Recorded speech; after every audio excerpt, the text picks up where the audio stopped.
नमस्ते सेठी सर, नमस्ते हरीश जी। स्वागत है आप दोनों का इंडियन बिजनेस टीवी पर। Good evening. नमस्कार प्रिया जी। नमस्कार हरीश जी। Good evening Priya ji. नमस्कार सर सर।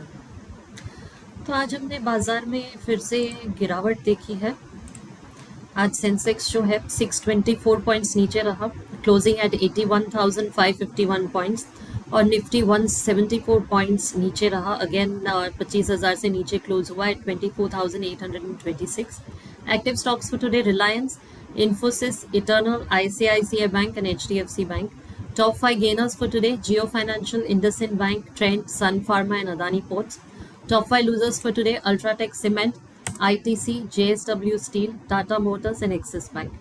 तो हरीश जी, आज बताइए कि बाजार में हमने गिरावट क्यों देखी और आज बाजार क्या रहा और क्या खास खास खबरें हैं बाजार से। Good evening Priya ji. Market में देखा जाए तो लास्ट कुछ दिनों से एक वोलेटाइल मूवमेंट देखने मिल रहा है जी कि मार्केट ना ऊपर की ओर टिक पा रहा है ना नीचे की ओर। अगर देखा जाए तो बीच में ही कंसोलिडेट कर रहा है समथिंग। जी। अगर देखा लेवल्स की बात करते हैं तो 24,500 550 से लेके ऊपर की ओर, सॉरी 24,550 से लेके ऊपर की ओर 25,000 सिक्स 100 के बीच में।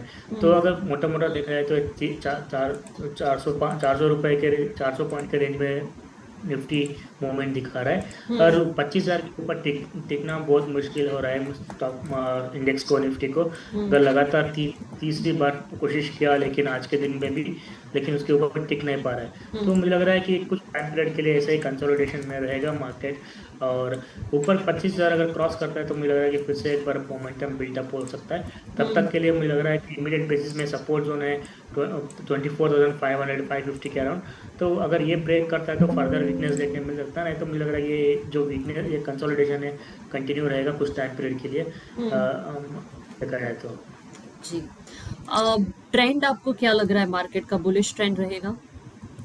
देखिए ओवरऑल ट्रेंड अभी भी पॉजिटिव है। ऐसा कुछ मेजर चेंजेस तो है नहीं, लेकिन चीज़ है कि ऊपर के लेवल पे हर्डल्स बहुत सारे हैं।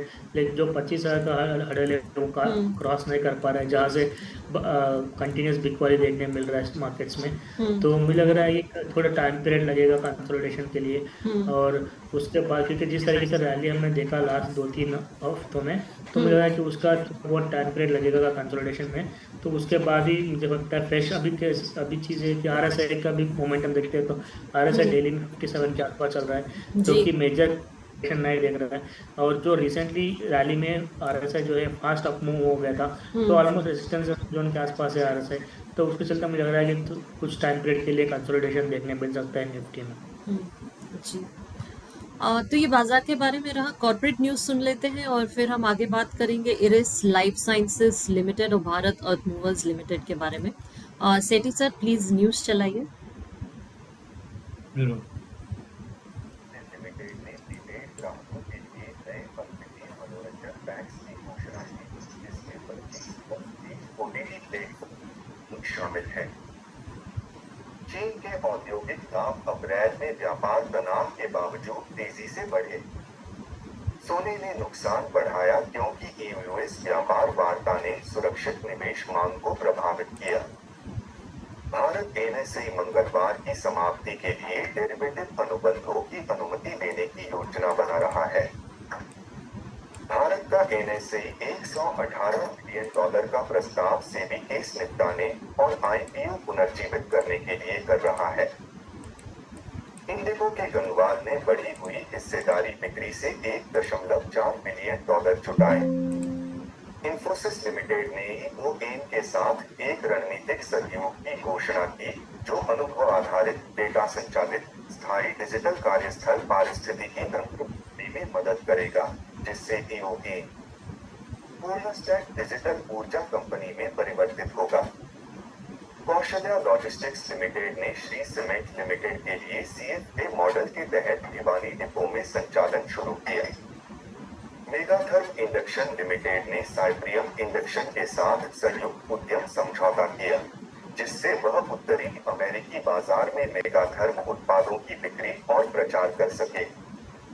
Railway corporation of India limited को आंध्र प्रदेश पुलिस विभाग के लिए एज डिवाइसेस की आपूर्ति, स्थापना और अनुरक्षण हेतु एकीकृत सुरक्षा समाधान प्रदान करने के लिए पुलिस महानिरीक्षक कार्यालय तकनीकी सेवाएं से कार्यादेश प्राप्त हुआ। SBI लाइफ इंश्योरेंस और विद्यानिधि LLP ने NHIT में 1,100 रुपए करोड़ के लिए 4.25% हिस्सेदारी का अधिग्रहण किया। सुप्रीम पावर इक्विपमेंट लिमिटेड को नवरत्न कंपनी NLC इंडिया लिमिटेड से 7.90 करोड़ का नया ऑर्डर मिला। अति अमीर लोग वैश्विक जोखिम और ट्रंप अस्थिरता के कारण सिंगापुर में सोना संग्रहित कर रहे हैं। वरुण बेवरेजेस लिमिटेड ने Everest industrial Lanka private limited के 50% इक्विटी शेयर पूंजी का अधिग्रहण पूरा किया। तो ये थी खबरें। जी, तो ये रहे कॉर्पोरेट न्यूज़। आगे हम बात करते हैं एरिस लाइफ साइंसेस के बारे में। हरीश जी बताइए कि एरिस लाइफ जो है इसमें करंट ट्रेंड क्या चल रहा है और शेयर प्राइस क्या है। भैया जी एरी साइंस का आज का क्लोजिंग है 1570 का, ऑलमोस्ट ऑल टाइम आज के दिन में ऑल टाइम हाई बनाया था 1605 का। तो देखा जाए तो स्टॉक प्राइस तो अगर ओवरऑल सेटअप की बात करते हैं तो पीछे जो मंदी देखने मिला था हम लोगों को मार्केट में, उस टाइम पे भी stock price previous all time high से वो जो 1593 से लेके प्राइस नीचे आए थे 1140, तो वहाँ से एक शार्प रिकवरी देखने मिला है एरिस लाइफ साइंस में। तो अभी फिलहाल के लिए स्टॉक देख रहा है तो 1600 के करीबन जो रेजिस्टेंस है, जो प्रीवियस ऑल टाइम है, उसके आसपास ही ट्रेड हो रहा है। तो फिलहाल के लिए मुझे लग रहा है कि सेटअप के हिसाब से एक राउंडिंग बॉटम का सेटअप बना है, और जो प्रीवियस ऑल टाइम है जो 1600 के हम लोग पकड़ के चले, उसके ऊपर अगर टिकता है तो मुझे लग रहा है कि एक फ्रेश रैली शुरू हो सकता है स्टॉक प्राइस में या अगर एरिस लाइफ साइंस में। जी, सपोर्ट रेजिस्टेंस लेवल्स क्या है।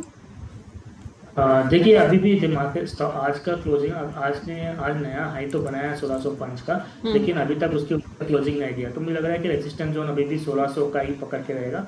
अगर 1600 के ऊपर निकलता है तब भी जाके मुझे लग रहा है कि एक फ्रेश रैली शुरू हो सकता है एरिस लाइफ साइंस में। तो सब मुझे लग रहा है कि रेजिस्टेंस अभी भी मान के चले कि 1600 के अराउंड है। 1600 के ऊपर निकलते हैं, क्लोजिंग देता है, तब भी जाके मुझे लग रहा है कि फर्दर रैली कंटिन्यू होगा। और सपोर्ट्स की बात करते हैं तो मुझे लग रहा है कि इमीडिएट सपोर्ट है 1510 के अराउंड, तो उसके नीचे फिसलता है तो नेक्स्ट सपोर्ट बनेगा 1460 का। तो दो सपोर्ट जोन से फिलहाल के लिए 1510 और 1460 का। तो मुझे लग रहा है कि दोनों लेवल्स क्रूशियल है सपोर्ट सब फिलहाल के लिए। लेकिन जो भी है स्टॉक प्राइस को 1600 के ऊपर निकलना चाहिए, तब भी जाता उसके बाद एक फ्रेश रैली देखने मिल सकता है। लेकिन अगर दूसरा चीज़ है कि वॉल्यूम्स की बात करते हैं तो वॉल्यूम्स नीचे लेवल से लास्ट कुछ दिनों से एक शानदार वॉल्यूम रिकवरी देखने मिल रहा है, वॉल्यूम में रिकवरी देखने मिल रहा है। तो उसके चलते मुझे लग रहा है कि और दूसरा चीज़ ये अगर ये 1600 निकलता है तो मुझे लग रहा है कि डबल टॉप डबल बॉटम का ब्रेकआउट भी कंफर्मेशन आ जाएगा। तो मुझे लग रहा है कि मल्टीपल फैक्टर्स है जो स्टॉक को एक बुलिश मोमेंटम दे सकते हैं आगे जाके।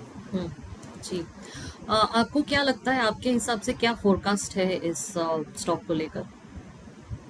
मुझे लग रहा है कि प्राइजेस जिस तरीके से वॉल्यूम ग्रोथ हुआ है पिछले कुछ हफ्तों से, उसके हिसाब से चल रहा है, और स्टॉक प्राइस जो है ऑल टाइम हाई के आसपास मूव हो चुका है। मुझे लग रहा है कि बस वेट एंड वॉच करना है थोड़ा ब्रेकआउट के लिए। जैसे जिस दिन ब्रेकआउट हो जाएगा स्टॉक प्राइस, मुझे लग रहा है कि एक शानदार रैली शुरू कर सकती है। और मुझे लग रहा है कि यहाँ से तो 20 से 25% गेन्स दिखा सकता है स्टॉक प्राइस करंट लेवल से। जी, टेक्निकल इंडिकेटर्स क्या कहते हैं। टेक्निकल इंडिकेटर्स में अगर RSI की बात करते हैं स्पेशली अभी फिलहाल डेली में 650 65 चल रहा है, प्लस वीकली में देखा जाए तो अभी सेम टू सेम है 63 में। RSI बीच में एक डबल बॉटम बनाया था 43 लेवल से, वहाँ से रिकवरी देखने मिल रहा है। मुझे लग रहा है कि RSI अभी भी एक पॉजिटिव इंडिकेशंस दिखा रहा है। और MACD की बात करते हैं, MACD भी वीकली में एवरेज MACD मूविंग एवरेज और हिस्टोग्राम दोनों पॉजिटिव क्रॉसओवर दे चुके हैं, और एक दोनों इंडिकेटर RSI और MACD दोनों पॉजिटिव डायरेक्शंस दिखा रहे हैं। तो मुझे लग रहा है कि मोमेंटम बिल्टअप हो रहा है, बस प्राइस वॉल्यूम के साथ ग्रोथ हो रहा है। तो 1600 का एक इमीडिएट हर्डल है, उसके ऊपर मुझे लग रहा है कि एक तेजी बिल्कुल दिखने मिल सकता है। बॉलिंगर बैंड बॉलिंगर बैंड के हिसाब से देखा है तो, क्योंकि बॉलिंगर बैंड शॉर्ट टर्म में देखा जाता है, तो बॉलिंगर बैंड में के हिसाब से देखा है तो स्टॉक प्राइस जो है ऑलरेडी शूट अप हो चुका है, जो ऑलरेडी वीकली में भी अगर देखा जाए तो अपर लेवल के रेंज के आसपास चल रहा है। लेकिन एक जब और थोड़ा क्योंकि जिस तरीके से बीच में कंसोलिडेशन देखने मिला था उस टाइम पे नैरो भी हुआ था बॉलिंग बैंड, लग रहा है कि बॉलिंग बैंड फर्दर वाइडन भी हो सकता है। एक बार 1600 का प्राइस क्रॉस करता है तो मुझे लग रहा है कि एक शार्प रैली देखने मिल सकता है आगे। जी, रिस्क रिवॉर्ड रेशियो क्या है? देखिए अभी फिलहाल के स्टॉक प्राइस में देखा जाए तो प्राइस जो है 1560 के आसपास है। तो लेकिन जो भी है 1600 के ऊपर ही मुझे लग रहा है कि इनिशिएट करना चाहिए करंट लेवल पे, क्योंकि ये जो बड़ा सा रेजिस्टेंस जोन है तो ये रेजिस्टेंस क्रॉस करना बहुत क्रूशियल होता है स्टॉक प्राइस में, तो फर्दर रैली के लिए। तो मुझे लग रहा है कि फिलहाल पे थोड़ा वेट करना चाहिए। 1600 के ऊपर अगर निकलता है तो स्टॉक प्राइस को 1520 के 1525 के स्टॉक के साथ बिल्कुल बाइंग कर सकते हैं, तो रिस्क बहुत फेवरेबल हो जाएगा। और रिवॉर्ड की बात करते हैं तो मुझे लग रहा है कि यहाँ से 1900 का प्राइजेस देखने मिल सकता है करेंट अगर 1600 के ऊपर।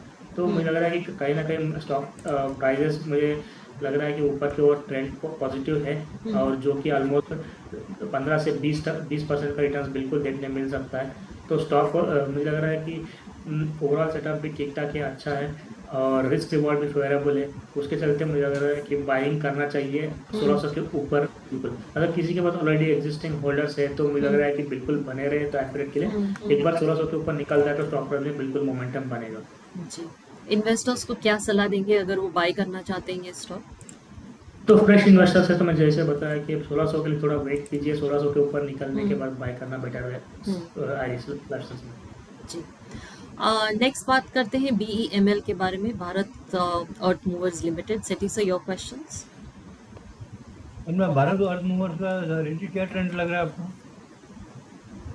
देखिए भारत अर्थ मूवर्स का ट्रेंड जो है तो लास्ट कुछ दिनों से शार्प रैलीज देखने में मिल रही है, नीचे लेवल से रिकवरी भी देखने मिल रहा है, जो कि ऑलमोस्ट 2300 से लेकर अगर देखा है तो बाउंस बैक देखने मिल रहा था।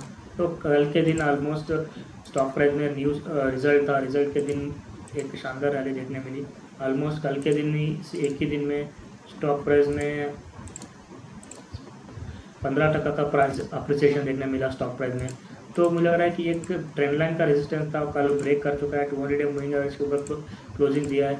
तो सारे फैक्टर्स देखा है तो मुझे लग रहा है कि एक तेजी का रुझान है अभी फिलहाल। मार्च में इसका लॉस था, मार्च में इसका लॉस भाव था, हाँ हो सकता है। तो भी सपोर्ट और रेजिस्टेंस क्या है इस पे? देखिए देखिए जिस तरीके से कल रैली देखने मिली मुझे लग रहा है उसके बाद मुझे सपोर्ट्स मुझे लग रहा है कि अभी 4000 के करीबन है। तो उसके पहले सपोर्ट थोड़ा ऑलमोस्ट की अगर मेजर सपोर्ट देखें तो 4000 करीबन है, और ऊपर का रेजिस्टेंस मुझे लग रहा है कि 4600 के आसपास है। तो मुझे लग रहा है कि फिलहाल रेजिस्टेंस जोन पास में है और सपोर्ट थोड़ा नीचे के लेवल पे है। और वॉल्यूम कैसा है? वॉल्यूम बिल्कुल कल के 15% के हिसाब से देखा है तो वॉल्यूम बिल्कुल बहुत सही वॉल्यूम हुआ है ऑलमोस्ट अगर देखा जाए तो मुझे लग रहा है वॉल्यूम की कोई प्रॉब्लम नहीं है फिलहाल के लिए। लेकिन जिस तरीके से ग्रोथ बाउंस देखने मिला है उसके चलते स्टॉक प्राइस ज़्यादा बाउंस हो चुका है। तो स्टॉक प्राइस बढ़ गया तो रिस्क रिवॉर्ड कम हो जाएगा ना इसका? रिस्क ज़्यादा बढ़ जाएगा, रिटर्न थोड़ा कम फेवरेबल नहीं रहेगा। तो स्टॉक प्राइस में अभी भी सेटअप तेजी का ही है, क्योंकि जिस तरीके से ब्रेकआउट दिया है कल के सत्र में, तो ये कल पिछले हफ्ते की बात बोल सकते हैं हम लोग। तो जो 200 डे मूविंग एवरेज के पास को और भी दे चुका है, तो मुझे लग रहा है कि ओवरऑल इसमें थोड़ा बहुत और तेजी देखने मिल सकता है स्टॉक प्राइस में। और टेक्निकल इंडिकेटर्स क्या बता रहे हैं मुख्य? देखिए इंडिकेटर्स शॉर्ट टर्म में इंडिकेटर्स ऑलरेडी एक ओवरबॉट सिनेरियो इंडिकेट कर रहे हैं। डेली में अगर देखा जाए तो RSI जो है करंटली 80 पे चल रहा है, जो क्लियरली इंडिकेट कर रहा है कि ओवरबॉट सिनेरियो है। और MACD अभी भी पॉजिटिव क्रॉसओवर दे चुका है, और क्योंकि MACD जो है लॉन्ग टर्म प्रोजेक्शंस करता है तो उसके हिसाब से अभी भी तेजी कंटिन्यूएशन है इंडिकेट कर। तो आपकी क्या एडवाइस है इन्वेस्टर्स और ट्रेडर्स को? मुझे लगा कि थोड़ा वेट करना चाहिए, एटलीस्ट डिप आना चाहिए 4000 के अराउंड, तो वहाँ पे बाइंग करने की कोशिश करना चाहिए, क्योंकि अब रेजिस्टेंस जोन 4600 के अराउंड ही है। तो उसके चलते मुझे लग रहा है कि स्टॉक ऑलरेडी जो चल चुका है तो वेट करें, थोड़ा डिप्स के लिए वेट करें, जो बाइंग जो 4000 के लेवल आते हैं तो वहाँ पे एंट्री करने के लिए कोशिश करें। तो फिलहाल के लिए रिस्क थोड़ा ज़्यादा हो जाएगा, तो उसके चलते मैं फिलहाल के लिए अवॉइड करूँगा। उसके बाद अगर 4000 के लेवल आता है तो बाइंग करने के लिए वहाँ पे बिल्कुल इनिशिएट कर सकते हैं 4000 के आसपास बाइंग के लिए। और स्टॉप लॉस मेंटेन करना चाहिए 3000 650 का। तो ऊपर के लो तब उस टाइम पे टारगेट्स बनेंगे 4600, उसके बाद वो निकलता है तो मुझे लग रहा है कि 4800 का लेवल्स भी देखने मिल सकते हैं। आपका मतलब है डिप आने पर ही खरीदने की सलाह है? बिल्कुल। ये जी जी हरीश जी, जून महीना कैसा लग रहा है? Do you see the bullish trend continuing के मार्केट में? आपको लगता है कि वॉलेटिलिटी बनी रहेगी कुछ समय तक? अभी पिछले इस महीने में अगर देखा जाए तो बहुत सारे फैक्टर्स थे तो मार्केट्स को वोलेटाइल रखा था। जिस तरीके से वार का सिनेरियो हो गया, तो वो टैरिफ का हो गया, तो मल्टीपल सिनेरियोस थे। तो अभी देखा जाए तो मुझे लग रहा है कि जैसे जैसे निकलते जाएंगे तो थोड़ा क्लियरिटी आता रहेगा। तो मार्केट में लग रहा है कि अभी भी पॉजिटिव अप ट्रेंड में ही है, लेकिन मुझे लग रहा है कि जिस तरीके से रैली हमने ऑलरेडी देख चुके हैं नीचे लेवल से, तो हो सकता है कि मोमेंटम थोड़ा स्लो हो, सही कंसोलिडेशन फेस में ही ऊपर की ओर रहेगा, लेकिन ओवरऑल ट्रैजेक्टरी ऊपर की ओर ही रहेगा। तो मुझे लग रहा है कि लेकिन जो भी है मार्केट में थोड़ा साइडवेज कंसोलिडेशन कंटिन्यूएशन देखने मिल सकता है। जिस तरह का वॉलिटिलिटी है वो चॉपी मूवमेंट में ही चलेगा मार्केट आगे भी।